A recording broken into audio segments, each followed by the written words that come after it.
Vamos a repasar algunos números. El Banco Central en septiembre ya emitió 62.100 millones de pesos.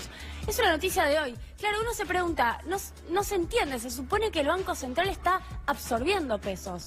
Y además, el Tesoro, una cosa, yo sé que esto es difícil, ¿no? Pero una cosa es el Banco Central, es una entidad autónoma, y otra cosa es el Tesoro, que es directamente el Ministerio de Economía, el Estado Nacional, y particularmente a cargo del Ministerio de Economía, ya emitió en deuda 8.220 millones de dólares, solamente en septiembre. Vamos a la siguiente placa. Me gustaría que con mucha cautela podamos entender qué es lo que está pasando en términos macroeconómicos. Esto sí es una típica explicación macroeconómica. Vamos a arrancar por acá. Para el gobierno nacional hay un problema que es heredado, que es el déficit fiscal. Básicamente los recursos del Estado son negativos, entra mucho menos de lo que sale. ¿Por qué básicamente? Bueno, porque bajaron impuestos a los ricos, uno podría decir. ¿Cómo financia el déficit del gobierno nacional con endeudamiento externo? Este contador de deuda, más de 100.000 millones de dólares de deuda en casi 2 años. ¿Qué pasa con...? Y acá viene la clave, que en general no se entiende. ¿Qué pasa con los dólares? ¿Cómo los dólares entran a la Argentina? Bueno, el Banco Central emite pesos. Se da vuelta, emite pesos, agarra los dólares, que en general forman parte de las reservas, o se fugan. A cambio de esos dólares que entran por deuda, emite pesos. Es decir, expande la base monetaria. Esta operación de expansión de la base monetaria, primero la hace el Banco Central como correlato de la deuda. ¿Cómo absorbe esos pesos el Banco Central? Bueno, sube la tasa de interés y emite letras. O sea, la propia emisión de letras y la alta tasa de interés que hoy tenemos, que genera una ancla en la inversión y el consumo, básicamente contrae la economía, genera que la inversión productiva se desaliente, es parte de una política de endeudamiento externo. También hay que poder hacer ese vínculo. Y esto genera la caída de la actividad económica, producto de la alta tasa de interés, de una economía que se enfría, genera una caída en la recaudación. Tenemos menos IVA, por ejemplo, menos impuestos al consumo. ¿Por qué? Porque la gente consume menos, por ende vuelve a aumentar el déficit.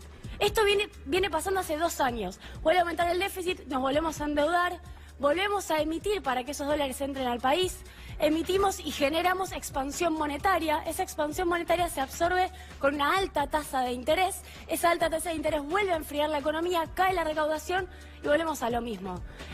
A ver, ¿cuál sería una posible solución? Porque también este círculo es problemático para cualquiera que agarre esto.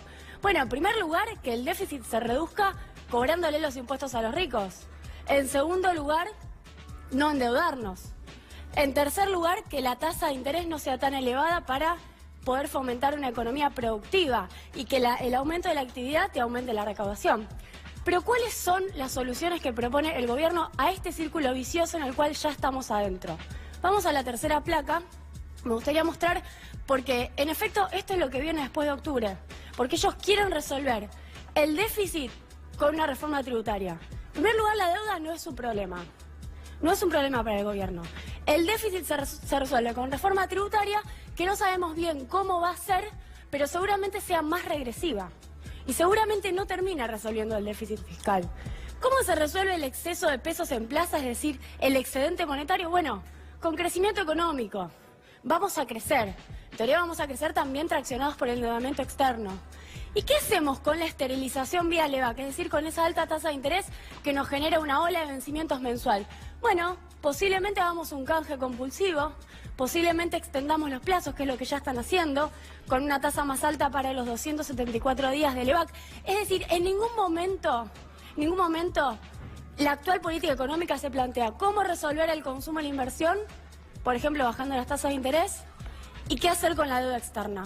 Los dos problemas que para las escuelas económicas más heterodoxas son los que hay que resolver, no los va a resolver. Y posiblemente, y con esto cierro, la reforma tributaria sea directamente incompatible con el crecimiento económico. Posiblemente estos dos objetivos que el gobierno pretende lograr, si se avanza en una reforma tributaria que, por ejemplo, sea más regresiva que ahora, eso va a chocar con el propio crecimiento económico que se espera para el año que viene.